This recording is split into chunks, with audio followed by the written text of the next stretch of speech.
Did you ever want to change something in your life but didn't know where to begin?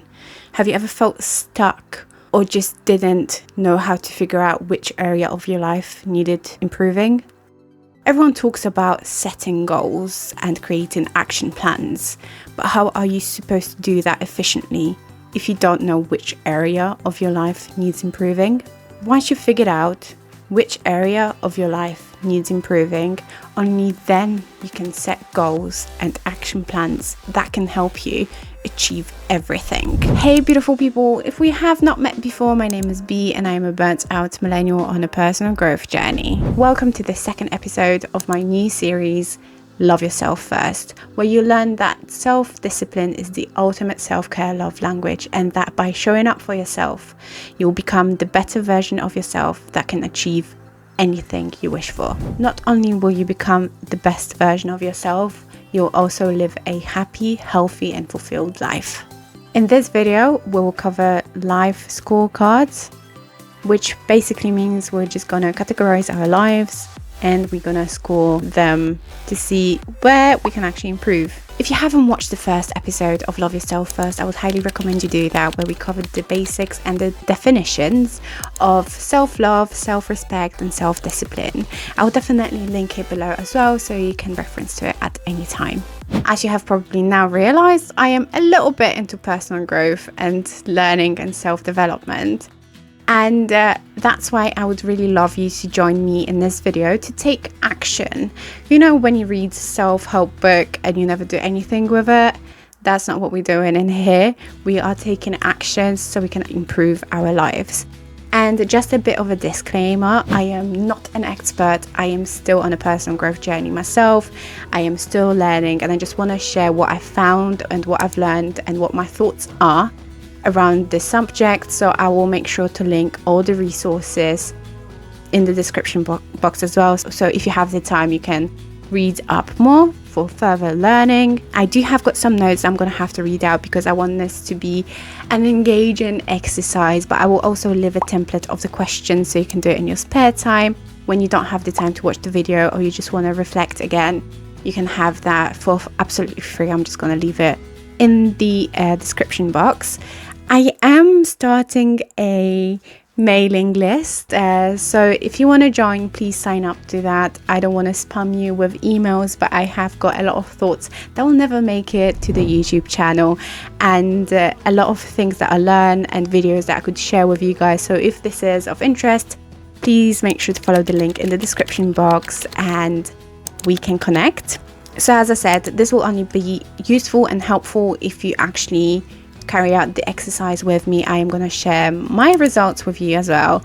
So please follow along. Feel free to stop at any time to reflect and have a think about how high or low you want to score certain things, and I'm going to explain everything in a little bit more detail. So we have got 7 categories, which I'm going to list on the screen somewhere so you can see them at all times, and I'm going to ask you 3 questions per each of the categories. If you can't tell, I like uneven numbers, and we're going to score between 1 and 10. Each of the question has to be scored between 1 and 10, 1 being, did you hear that? So 1 being the lowest, 10 being the highest. So if it's a definite no, you score 1. If it's a definite yes, you score 10.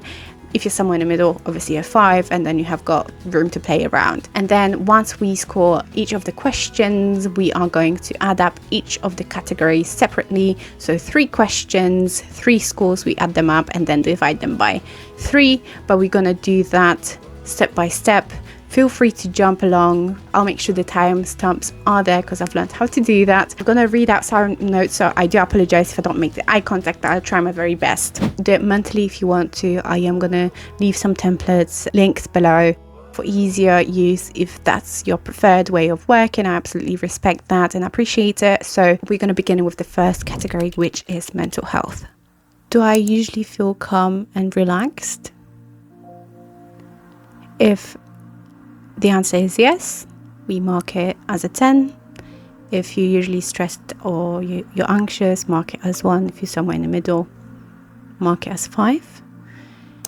Do I have time to relax and recharge? If you usually make the time to recharge, you might be somewhere around 6, 7, 8.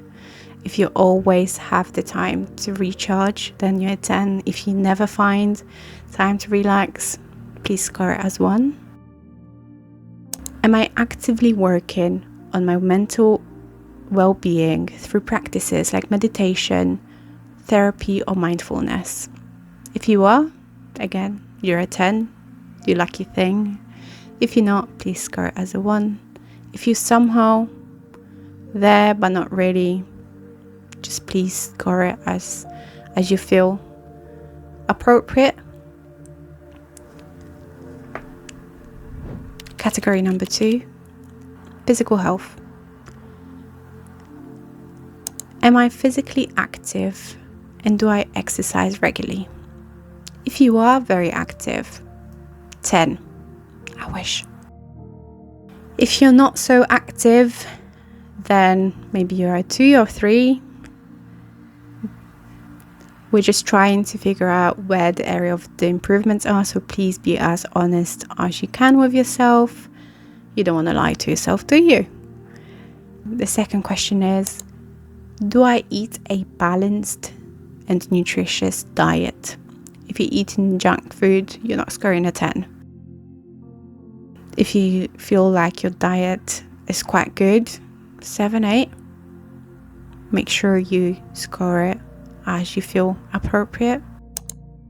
Do I get enough sleep and rest? If you're always tired, you're definitely not a 10. Again, 1 would be nope. 10 would be yes, 100%. I do get enough sleep and rest. Emotional health. Do I feel in control of my emotions and moods? If you are in control of your emotions and moods, you know what to do. Can I express my feelings openly and healthily? I'm just gonna let you do your thing. Feel free to pause at any time. Again, there's a copy of the whole sheet down below if you need to download it.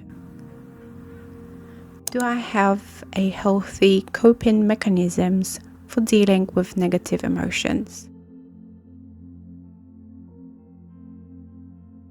If you feel like if you don't know how to deal with negative emotions, then score it somewhere between 1 and 5. If you feel like you have cracked the code and you're emotionally mature and you know what you're doing, 5 and above. Relationships. Do I feel supported and loved by my friends and family?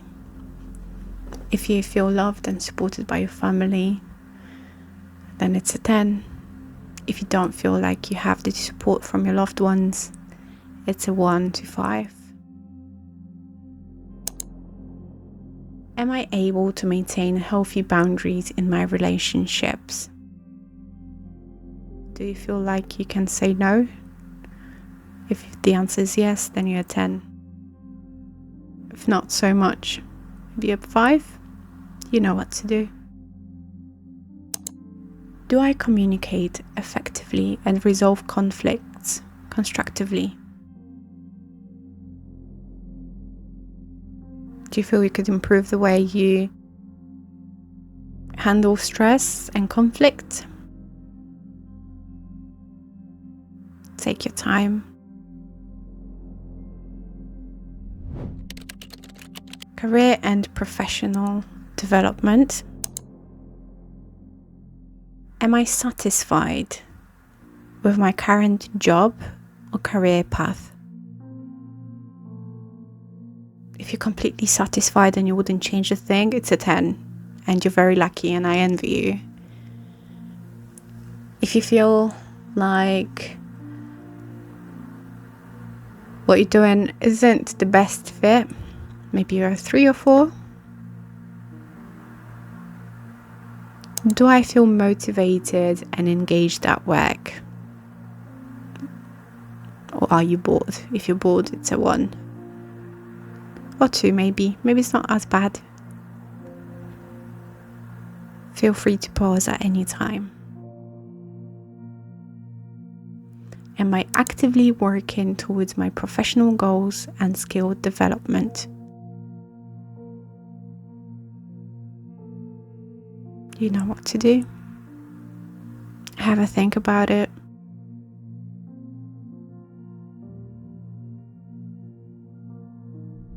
Financial health. Do I have a clear budget and financial plan?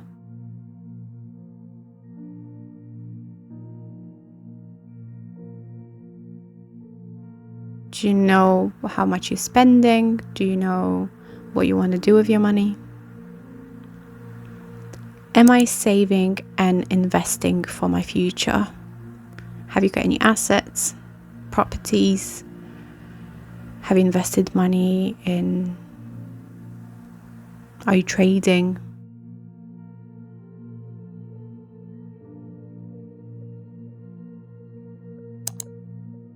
Do I feel secure and in control of my financial situation? Do you have enough? If anything was to happen, would you have enough? Do you have to worry about spending too much?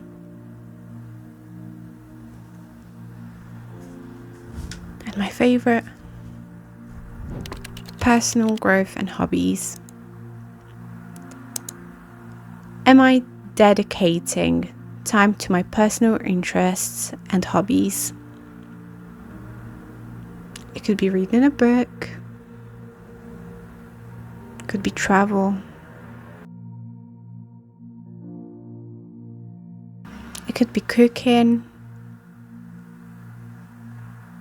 painting. Do you make the time? Do I set aside time for learning and self-development? Have you completed any courses lately? Have you learned something new that you wanted to learn? Could be anything. It could be a new recipe. It could be new makeup technique or how to do your hair. Could be anything you wanted to learn. Do you set time aside? Am I pursuing new experiences and stepping out of my comfort zone? Do you talk in public? Do you engage with strangers?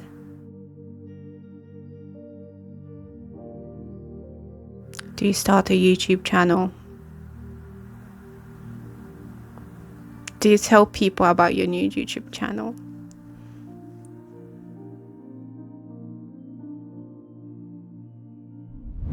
So now that we have scored all of the questions, it is time to calculate the averages. For example, for mental health, you could have scored 2, 5 and 2, which gives you 9, and we divided by 3 because there were 3 questions, and that gives us a total score of 3. So that is your mental health category score. And then you go one by one for physical health, emotional health, relationships, career and professional development, financial health, and personal growth in hobbies. You go one by one, and then you will have a clear picture of which area of your life needs improvement. Please let me know in the comments if any of this has been surprising to you, if there's anything that you didn't really think that needed working on but needs working on. And please consider subscribing, because in the next video of this series we'll look into setting goals efficiently as well as creating an action plan. So I really hope you join me on that one as well. I am starting a mailing list, so I'm really excited about that. Please do subscribe if you want to stay connected. Everything's linked below, all the resources if you want to do some further reading. I almost forgot. Whatever you do, remember to love yourself first.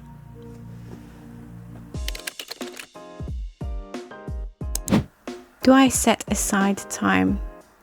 Oops. Have covered the basics and the definitions. I will leave the time stamps. I will leave the time